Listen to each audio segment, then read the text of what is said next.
Hello நண்பர்களே, 18வது எபிசோடோட ஸ்டார்டிங்ல டூசிக்கு ஃபர்ஸ்ட் எய்டெல்லாம் பண்ணி காப்பாத்திட்டாங்க. ஆனா அவனுக்கு ஹீரோ சொன்னதுதான் மைண்ட்ல ஓடிட்டு இருக்கு.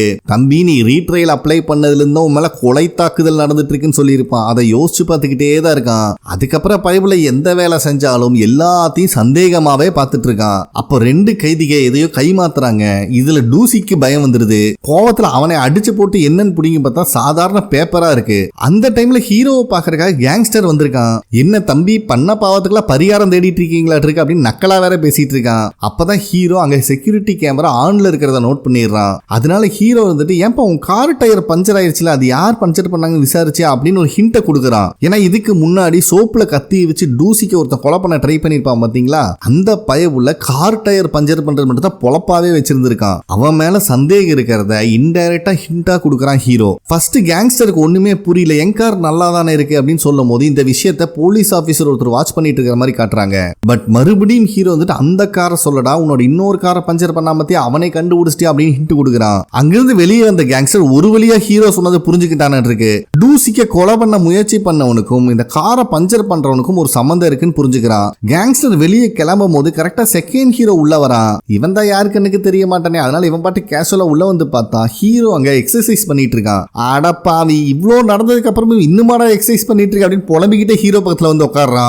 இவனை பார்த்த உடனே ஹீரோக்கு சிரிப்பு வந்துருது. தம்பி, உன்னை ரொம்ப மிஸ் பண்ண, அதனாலதான் உன்னை தேடி வந்தேன்ல, நினைச்சுக்காத அப்படின்னு இவன் சொல்லிட்டு இருக்கும் போது ஹீரோ வந்துட்டு, அன்னைக்கு நைட் உனக்கு என்னதான் ஆச்சு அப்படிங்கிற மாதிரி கேட்கிறான். அதுக்கு செகண்ட் ஹீரோ வந்துட்டு, யாரோ என்னை பர்பஸ்ஃபுல்லா தான் கொலை பண்ண ட்ரை பண்ணிருக்காங்க, எனக்கு ஷோரா தெரியாது, ஆனா நம்ம 2 பேரும் சேர்ந்து ஒரு கில்லரை தேடிட்டு இருக்கோம் பாத்தியா, அவன் வேற எங்கேயும் இல்ல, நம்ம பக்கத்துல தான் இருக்கான்னு சொல்லி அந்த மிஸ்டீரியஸ் லேடி சொன்னதா சொல்றான். ஆனா ஹீரோக்கு அந்த மிஸ்டீரியஸ் லேடி யாருன்னு தெரியல. உனக்கு சொன்னாலும் புரியாது, அப்பப்ப வந்து என்னை பயமுறுத்துற மாதிரி ஏதாவது விஷயம் சொல்லிட்டு போகும் அப்படின்னு சொல்லும் போது தான் ஹீரோவோட ஃபேஸ்ல அடிபட்டு இருக்கிறத பாக்குறான். என்ன வெல்கம் பார்ட்டி பெருசா கொடுத்துருப்பானுங்க போல அப்படின்னு இவன் நக்கலா பேசும்போது ஹீரோ வந்துட்டு டூசிக்கோட கதையை முடிக்கிறதுக்கு செகண்ட் டைம் அட்டெம்ப்ட் பண்ணிட்டாங்க அப்படிங்கிற விஷயத்த சொல்றான். அப்பதான் டூசிக்கும் அங்க சைலண்டா உட்கார்ந்துட்டு இருக்கிறத செகண்ட் ஹீரோ நோட் பண்றான். சரிப்பா, யார் மேலேயா சந்தேகம் இருக்கான்னு கேட்கும் போது இவனா வாயத்திறந்து சொல்ற வரைக்கும் நம்ம எதுவுமே பண்ண முடியாது அப்படின்னு ஹீரோ சொல்லிடுறான். செல்லாது, இந்த ஜெயிலுக்குள்ள நீ டிடெக்டிவ் மாதிரி சுத்தி வந்துட்டு இருந்தீங்கன்னா உன்னால எதையும் கண்டுபிடிக்க முடியாது. இதுக்கெல்லாம் ஒரு திருட்டுத்தனமான மூளை வேணும், அதெல்லாம் என்கிட்ட தான் இருக்கு.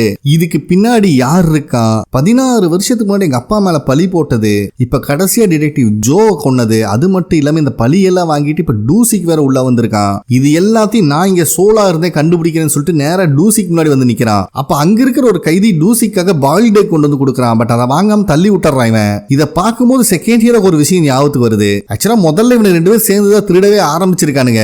அப்ப 2 பேரும் க்ளோஸ் ஃப்ரெண்ட்ஸா வேற இருந்திருக்கானுங்க. அப்ப ஒரு வயசான அம்மாட்ட டூசிக்கு திருடிட்டு வரும்போது அந்த அம்மா இருந்துட்டு, இது என் பொண்ணோட ஃபீஸுக்காக நான் வச்சிருக்கிற பணம் கத்துன்னு கத்தி இருக்காங்க. இதுலதான் செகண்ட் ஹீரோக்கும் டூசிக்கும் நடுவில் சண்டை வந்திருக்கு. ஏன்னா செகண்ட் ஹீரோ பொறுத்த வரைக்கும் வயசானவங்க, லேடிஸ், முடியாதவங்க கிட்ட எல்லாம் திருடக்கூடாதுன்னு ஒரு கொள்கையை வச்சிருக்கான். ஆனா டூசிக்க பொறுத்த வரைக்கும் திருடுறதுன்னு ஆச்சுன்னா எங்க வேணா திருடலாம், இந்த ஈர வெங்காயம் எல்லாம் பேசாத அப்படின்னு சொல்லும் போது செகண்ட் ஹீரோ கோவம் வந்துருது. சரிடா, இதோட நீ உன்னோட வழியை பார்த்துட்டு போ, நான் என்னோட வழியை பார்த்துட்டு கிளம்புறேன். அங்க 2 பேர் பிரிஞ்சிருக்கானுங்க. அதை இப்ப நினைச்சு பாக்குறான். என்னடா நம்ம 2 பேர்த்து வாழ்க்கை இப்படி ஆயிருச்சு, எவனோ செஞ்ச கொலைக்கு நீ பழி ஏத்துக்கிட்டு இப்ப ஃபேக்கா ஒரு கொலைகாரனா நிக்கிற, என்னோட வாழ்க்கை சொந்த உடம்புக்குள்ளேயும் கூட போக முடியாம ஒரு ஸ்பிரிட்டா சுத்தி வந்துட்டு இருக்கேன் அப்படின்னு சொல்லி ரொம்பவே ஃபீல் பண்றான். அதுக்கப்புறம் கைதிகள் லைனா போயிட்டு இருக்கும் போது டூசிக்கு பின்னாடி வர ஹீரோ அவன் கழுத்துல இருக்க டாட்டூ பார்த்துட்டு வந்துட்டு இருக்கான். அப்ப கரெக்டா செகண்ட் ஹீரோ அங்க வந்துடுறான். கவலைப்படாத தம்பி, இந்த டைம் நான் உன் பாடிக்குள்ள போக மாட்டேன், ஏன்னா இப்ப நீ இருக்கிறது ஜெயிலுக்குள்ள, போலீஸ்காரனோட உடம்பு அவ்வளவு சேஃப் கிடையாது, இருந்தாலும் தண்ணி பக்கத்துல போகும்போது கொஞ்சம் கேர்ஃபுல்லா இரு அப்படின்னு வார்னிங் கொடுக்குறான். ஏன்னா இவன் தண்ணியை டச் பண்ணாதான் செகண்ட் ஹீரோனால இவன் பாடிக்குள்ள போக முடியும். அதுக்கப்புறம் செகண்ட் ஹீரோ டூசிக்கோட டாட்டூவை பார்த்து இது எங்கேயோ நான் பார்த்த மாதிரி இருக்கு அப்படின்னு சொல்றத ஃபர்ஸ்ட் ஹீரோ நம்பல. அந்த சமயத்துல அங்க வேலை செஞ்சுட்டு இருந்த கைதிகளை சிவனேன் போயிட்டு இருக்கிற மேல தண்ணி ஊத்துறானுங்க. இதை பார்க்கும் போது ஹீரோக்கு தூக்கி வாரி போடுது. மறுபடியும் அவனுக்கு தண்ணி ஊத்தும் போது ஹீரோ ஒரு பக்கமா நகர்ந்துக்கிறான். இதுல செகண்ட் ஹீரோக்கே சிரிப்பு வந்துருது. ஆனா ஹீரோ மேல கொஞ்சம் தண்ணி பட்டிருக்கு. அப்ப செகண்ட் ஹீரோ பக்கத்துல வரத பார்த்தோட இவனுக்கு சரியான ஷாக் ஆகுது. இவனும் செகண்ட் ஹீரோ கிட்ட தப்பிக்கிறதுக்கு என்னென்னமோ பண்றான். கடைசியா இவனே மூஞ்சியை தண்ணி ஊத்தி கழுவிட்டு இருக்கான். என்னடான்னு பார்த்தா செகண்ட் ஹீரோட சோல் ஃபர்ஸ்ட் ஹீரோட உடம்புக்குள்ள மறுபடியும் வந்துடுச்சு. அப்பாடா, இதுக்கப்புறம் இந்த விஷயத்த நம்ம ஸ்டைல்ல டீல் பண்ணலாம் அப்படின்னு அப்படின்னு சந்தோஷமா இருக்கான். அப்ப கரெக்டா ஆப்போசிட்ல டூசிக்கு வரத பார்த்தோன்னே டே திருட்டு பையில எப்படி இருக்கு அப்படின்னு செகண்ட் ஹீரோ ஒரு கேஷுவலா லூஸ்டா கூட்டாடுறான். பட் டூசிக்கு ஹீரோ மட்டும் தானே தெரியுமா. இங்க பாருங்க டிடெக்டிவ், இந்த நக்கல் எல்லாம் வெளியே வச்சுக்கோங்க. இப்ப நீங்களும் ஒரு தண்டனை கைதி. இதுக்கப்புறம் என் வழியில குறுக்க வந்தீங்கன்னா டிடெக்டிவ் எல்லாம் பார்க்க மாட்டேன், மூஞ்சி மோர்ல உடைச்சிரும் அப்படின்னு வார்ன் பண்ணிட்டு அங்கிருந்து போயிடறான் டூசிக்கு. அதுக்கப்புறம் ஹீரோ அங்க நடந்து வரும்போது அங்க இருக்கிற கைதிகள் அவனுக்கு கதையை ஷேர் பண்ணிட்டு இருக்கானுங்க. அதுல ஒருத்த மேல அசால்ட் கேஸ் போட்டிருக்காங்க. ஆக்சுவலா நான் அந்த பொண்ணை காயப்படுத்தலடா, ப்ரப்போஸ் தான் பண்ணேன், அவ தப்பா புரிஞ்ச மேல கேஸ் கொடுத்துட்டா அப்படின்னு சொல்றான். இப்ப இருக்கிறதா செகண்ட் ஹீரோ ஆச்சே, தம்பி ப்ரப்போஸ் பண்றதுக்கு நாக்கு மட்டும் பத்தாது, ஸ்கில்லும் வேணும்னு சொல்லி அவனை கூப்பிட்டு எப்படி ஒரு பொண்ணு கிட்ட பேசணும் அப்படின்னு சொல்லி கொடுக்குறான். இப்ப தூரமா ஒரு பொண்ணு வந்துட்டு இருக்கான்னு வச்சுக்கோ, உன்னையவே பாக்குறான், நீ எப்படி பேசுவ அப்படிங்கும் பயவுல திணறான். அப்போ செகண்ட் ஹீரோ இருந்துட்டு அன்பே காத்திருப்பதும் கூட ஒரு சுகம்தான், நீ என் பக்கம் வரும் வரை அப்படின்னு ஒரு மொக்க கவிதை சொன்னதுக்கே எல்லாம் இம்ப்ரெஸ் ஆயிடுறானுங்க. அதுக்கப்புறம் அந்த கைதியை பார்த்து ஹேண்ட் ஷேக் பண்ற மாதிரி கை நீட்டுறான். அவனும் கை கொடுக்குறோமோ கையை தட்டி விட்டுட்டு இந்த லூசுத்தனம் தான் பண்ணக்கூடாது, கை கொடுக்க வரும்போது நம்பரை வாங்கிடணும் அப்படின்னு இவன் சில விஷயத்தை எக்ஸ்பிளைன் பண்ணிட்டு இருக்கிறத அங்க வந்த டூசிக்கும் பார்த்துட்டு தான் இருக்கான். அப்ப அந்த கைதி இருந்துட்டு செகண்ட் ஹீரோ கிட்ட உங்களுக்கு பிடிச்ச பொண்ணு வந்தா நீங்க என்ன பேசுவீங்கன்னு கேட்கிறான். நம்ம செகண்ட் ஹீரோவும் நீ மத்தவங்க மேல காட்டுற அக்கறையில கொஞ்சமாவது என் மேல காட்டுமா அப்படின்னு ஒரு டைலாக் விடுறான். ஏன்னா ஹீரோயின் ஹீரோ தானே லவ் பண்றான், செகண்ட் ஹீரோ இருக்கிற விஷயமே அவளுக்கு தெரியாது, அதனால ஃபீல் பண்ணி அவன் அப்படி சொல்றான். இதை கேட்கிற எல்லாருமே செம குஜாலிட்டி ஆயிடுறானுங்க. பட் டூசிக்கு மட்டும் ரொம்ப வித்தியாசமா பார்த்துட்டு இருக்கான் ஹீரோவை.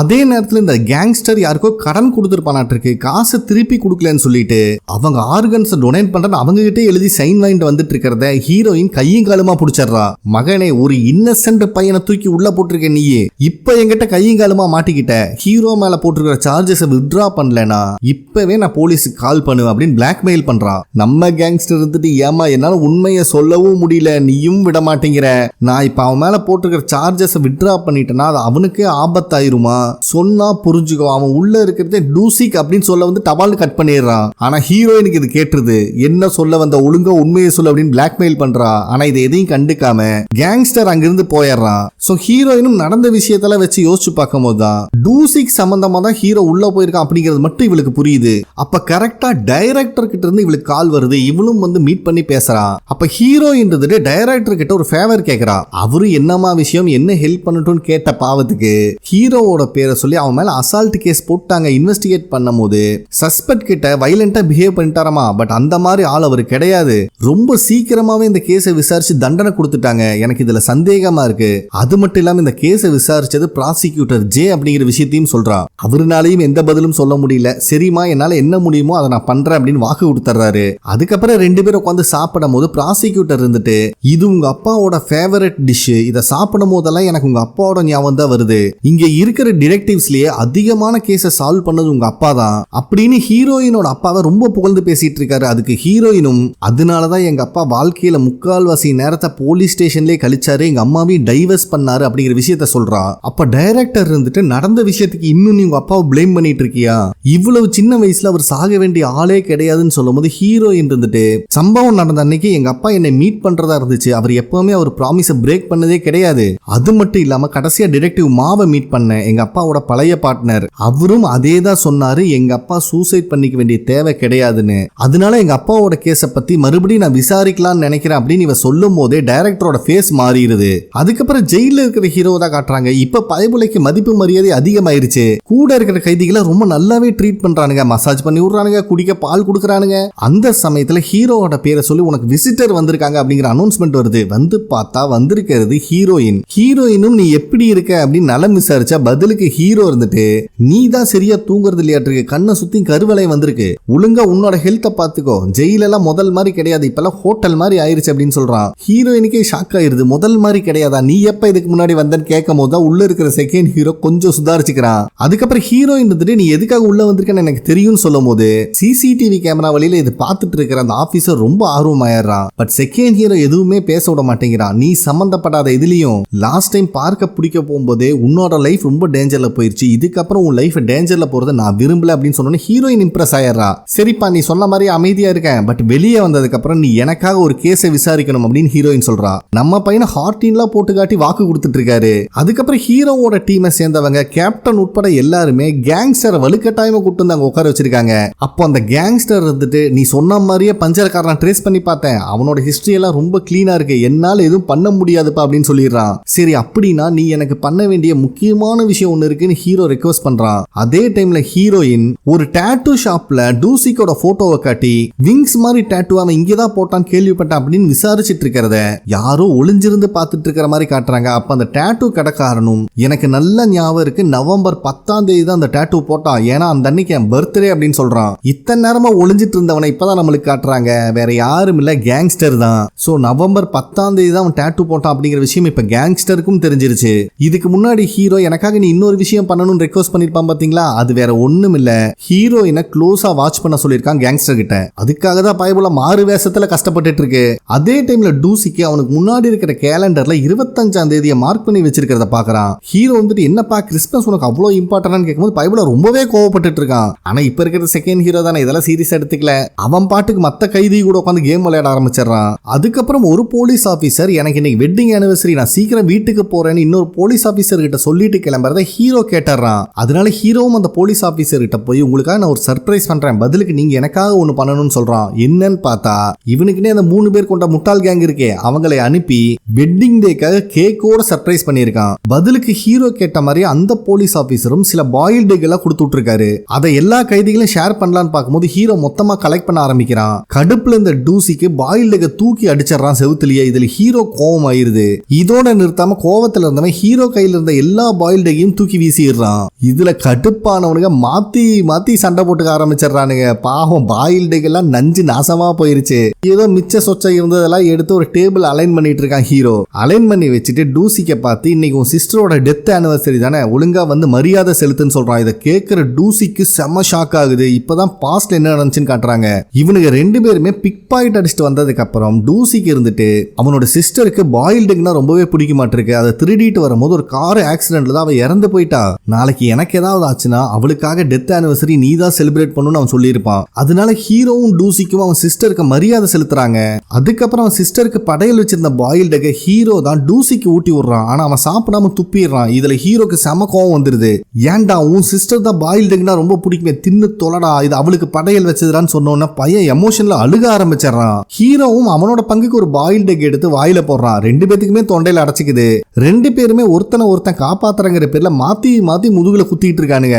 நெக்ஸ்ட் டே ஜெயில் சூப்பர்னு இருந்துட்டு ஹீரோ கிட்ட கைதிகளுக்கு ஹெல்ப் பண்றதா நினைச்சு தேவையில்லாத வேலையெல்லாம் இனிமேல் பண்ணக்கூடாதுன்னு வார்ன் பண்ணி அனுப்புறாரு. ஹீரோவும் சரிங்க ஆபீசர் அப்படின்னு ஒத்துக்கிட்டு போயிடுறான். அதுல அவருக்கே ஷாக் ஆகுது, இவன் ஹீரோவா இல்ல வேற யாராவது அப்படிங்கிற கன்ஃபியூஷன்ல அவர் இருக்காரு. ஹீரோவும் நேத்து ஹெல்ப் பண்ண ஆபீசருக்கு தேங்க்ஸ் சொல்லிட்டு வந்துட்டு இருக்கும் போது அவனுக்கு செஸ்ட் பெயின் வர ஆரம்பிக்குது. செஸ்ட் பெயின் ஓவரா வரனால மூக்குல இருந்து ப்ளீடிங் வந்து செகண்ட் ஹீரோவோட சோல் ஹீரோவோட பாடியில இருந்து வெளியே வந்துருது. ஹீரோக்கு என்ன நடக்குதுன்னே புரியல. அப்ப செகண்ட் ஹீரோ வந்துட்டு என்னை நான் பாத்துக்கிறேன், நீ தயவு செஞ்சு உள்ள போ அப்படின்னு அனுப்பி வச்சிடறான். இவனுங்களும் சின்சியரா கார்பெண்டர் ஒர்க் பார்த்துட்டு இருக்கானுங்க. அப்ப நடுவுல டூசிக் ஹீரோவே பாக்குறான். பட் எதுவும் பேசல.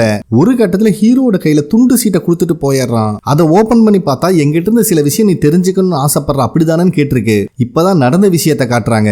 கேப்டன் ஜெயில இருக்கிற டூசிக் மேல கொலை முயற்சி நடந்திருக்கு அப்படிங்கிற விஷயத்த சொன்ன உடனேயே ஹீரோவும் செகண்ட் ஹீரோ இதை பத்தி டிஸ்கஸ் பண்ணும்போது செகண்ட் ஹீரோ வந்துட்டு நம்ம ப்ராசிக்யூட்டர் ஜேவோட ஹெல்ப்பை கேட்கலாம் அவன் தான் அந்த ஐடியா கொடுத்திருக்கான். அதுக்கப்புறம் ப்ராசிக்யூட்டர் ஜே டீம் போய் பேசியிருக்காங்க.